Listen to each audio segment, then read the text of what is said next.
Ingrid, aqui, ainda ficando em Cuba, porque é um país que a gente tem que, né, comentar, porque existe toda uma ideologia de que Cuba é um país justo, porque todos têm moradia, ou isso, aquilo. Todos têm remédio, Todos têm a saúde remédio. é Eu acho que excepcional. existe um romantismo em relação a isso, né? Por não dizer, mas eu prefiro chamar o espírito de engano. Porque é tão nítido que só não enxerga quem não quer enxergar, ou porque realmente tem algum bloqueio. Eu visitei hospitais lá, eu estive com irmãos diretamente ligados às mais diferentes situações, pessoas que agora são irmãos, mas que, no entanto, foram, vamos dizer assim, da cúpula, né? E também, infelizmente, alguns que participaram da igreja depois se renderam às benesses, né? Que recebem em troca.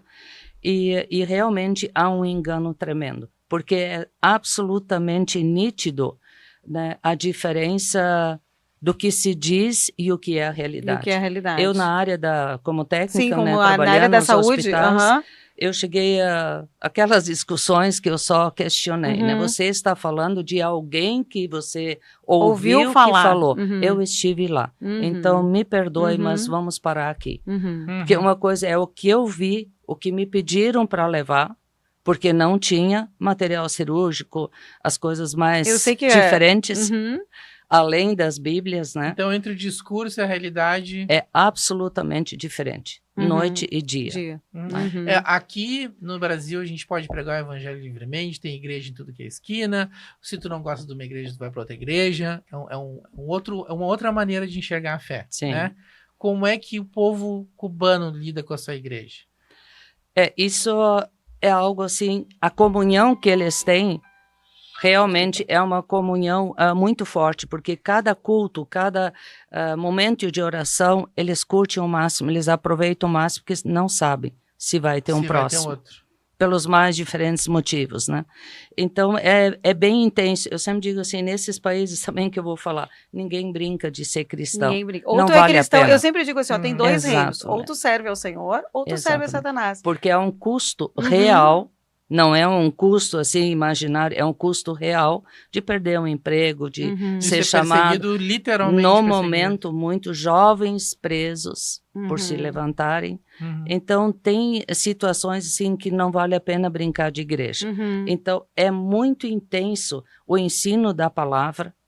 Agora, infelizmente, eu digo até como projetar a Bíblia, tudo tira um pouquinho esse de decorar.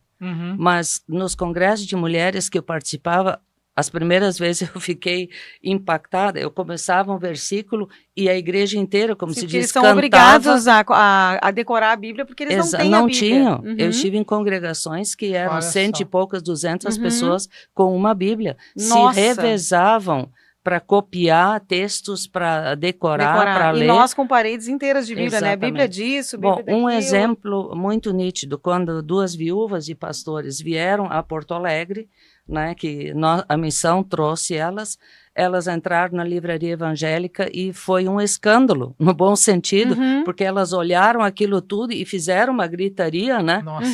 E ninguém entendeu que isso é calma, né? Até que entenderam e viram. Outra coisa, no supermercado, no restaurante, que uma irmã assim petrificou, disse, eu não posso comer isso, o valor disso aqui é o salário de um pastor em Cuba, eu não posso fazer isso. O salário de um pastor da congregação era o valor de uma refeição. De uma refeição no Brasil. E ela ficou, disse, eu não posso. Aí eu consegui acalmar ela, até ela entender. E essa é a realidade. É a realidade.